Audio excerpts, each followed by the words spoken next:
segment to study the skills and concepts of the back and reverse optional dives in action.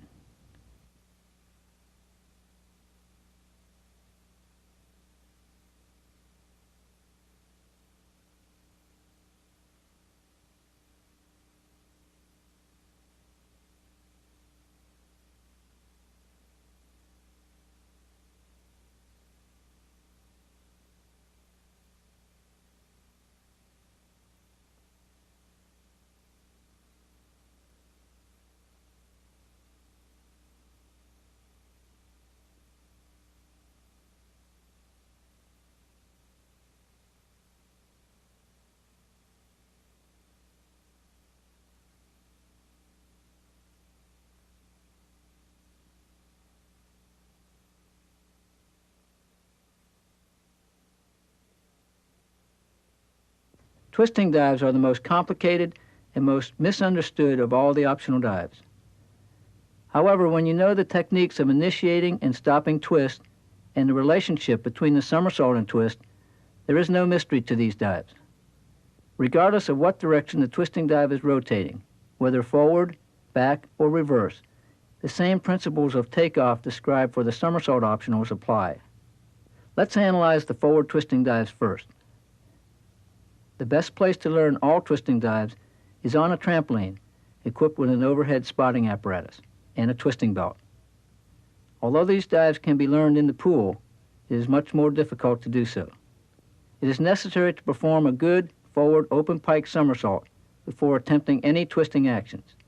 If this skill cannot be executed well by the diver, do not begin twisting training. To perform the forward somersault with one twist, the diver must first initiate the open pike somersault. Not until the hips pass through a vertical line at a half somersault should any twist movement occur. As the second half of the somersault is completed, the twist is started as the legs begin to open to complete the somersault. The twist is started simultaneously with the opening of the pike, not afterward, and the turn is made with the arms, shoulders, and upper body in a coordinated movement in the direction of twist, which here is to the right. The right arm moves backward and upward as the left arm is thrown out and around the chest. They finish this movement with the right arm bent and above the head and the left arm across the chest. The head should be kept still and neutral with the chin tucked in during these actions.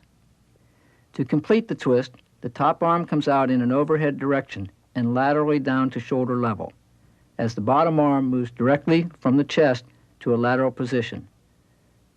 The body should remain straight throughout the opening of the arms. Let's watch again. First, the diver begins an open pike somersault. As the hips reach a vertical position at the top of the dive, the coach can assist by giving a verbal cue, twist, to the diver, who responds by moving the arms, shoulders, and upper body in the direction of twist as the legs begin opening for the landing. The arms should feel like they are thrown out and around the body to the twisting position. As the last one-quarter twist takes place, the dive is completed with the top arm moving up and out to the side as the bottom arm moves directly out to the other side. This is called squaring out.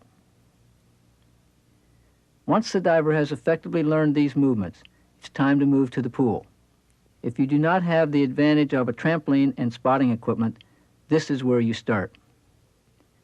The diver must first perform a good, controlled, open pike somersault. When this can be done, introduce the twist by first doing the open pike somersault and then initiating the twist as shown before, but as late in the somersault as possible. Since this skill is extremely easy for Wendy to complete, she obviously over-rotates on the entry. When a full twisting somersault can be done effectively with this late twist action, then the diver can learn to twist immediately after the somersault is started, so the twist occurs in the inverted position. This twisting skill can then be used in doing a forward 1 1/2 somersault with one twist.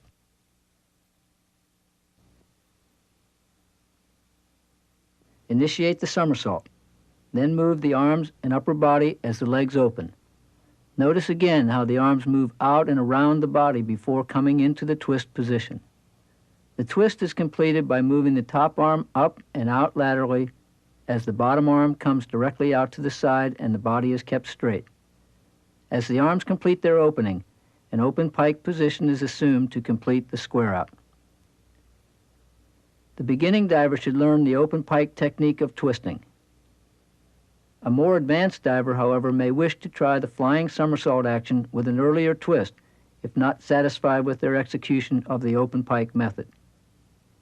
To learn this technique, a flying somersault must be performed correctly first. In executing the twist, the beginning of the flying somersault must be initiated, followed immediately by a movement of the arms, shoulders, and upper body in the direction of twist. Here is a great demonstration of how the arms should move out and around the body before coming into the twisting placement position. The square out method is the same, with the top arm coming up and out overhead to the lateral position and the bottom arm moving directly from the chest to the side.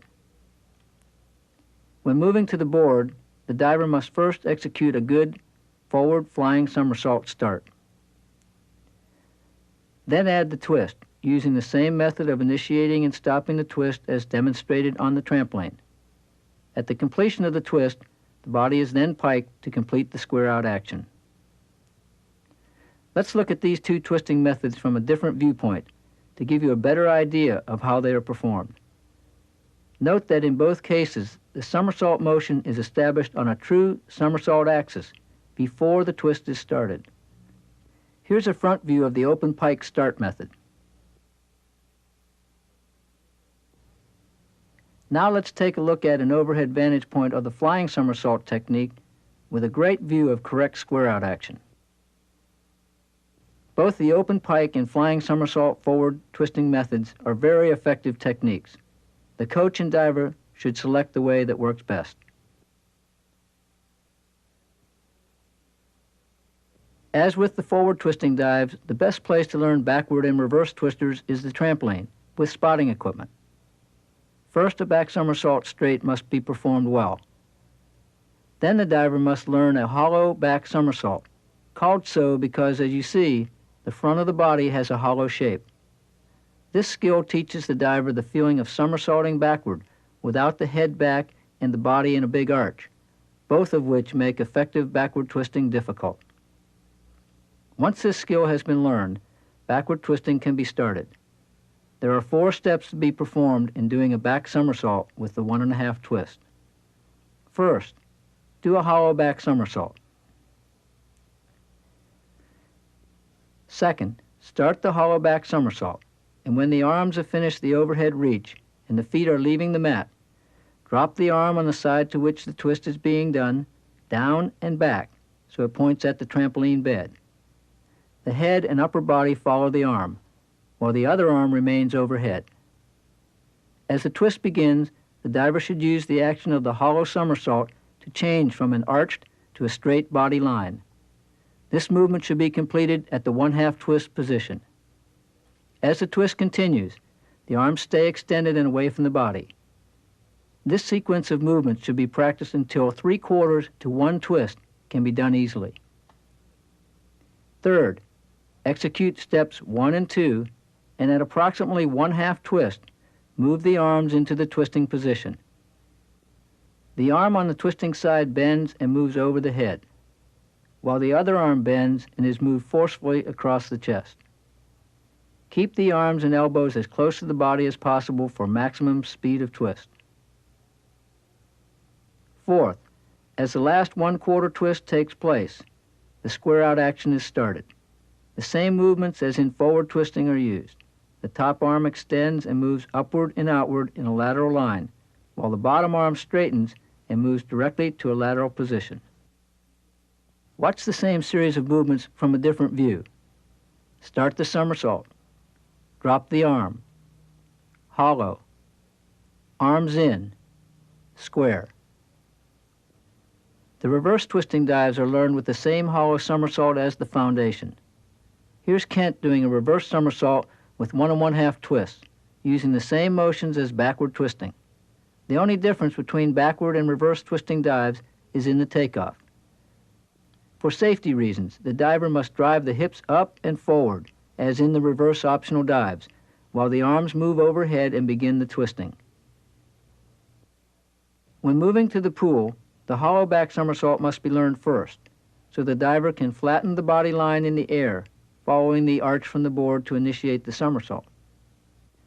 If the diver has effectively learned the back somersault with 1 1/2 twist on the trampoline, that skill can be performed next.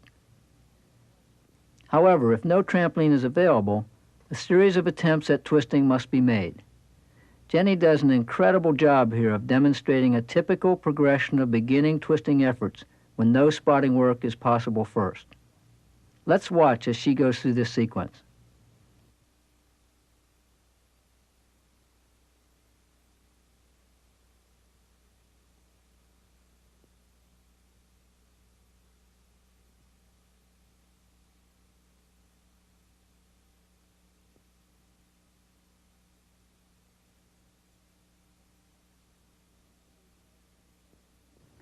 Once the basic back somersault with 1 1/2 twists is learned, the door is open to the other backward twisting dives, for the movements are all the same.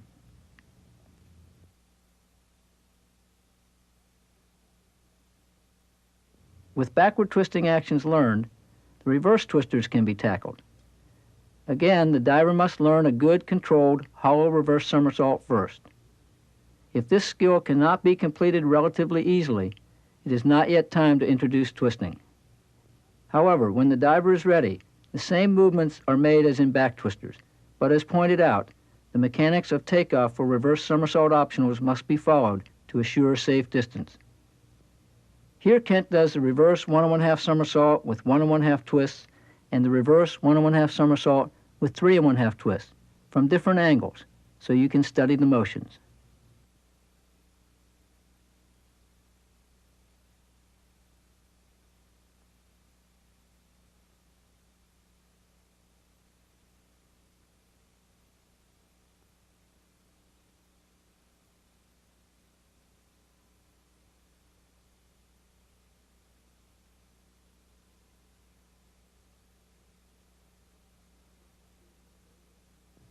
Now watch a series of forward, backward, and reverse twisting dives so you can analyze just what should be done and when.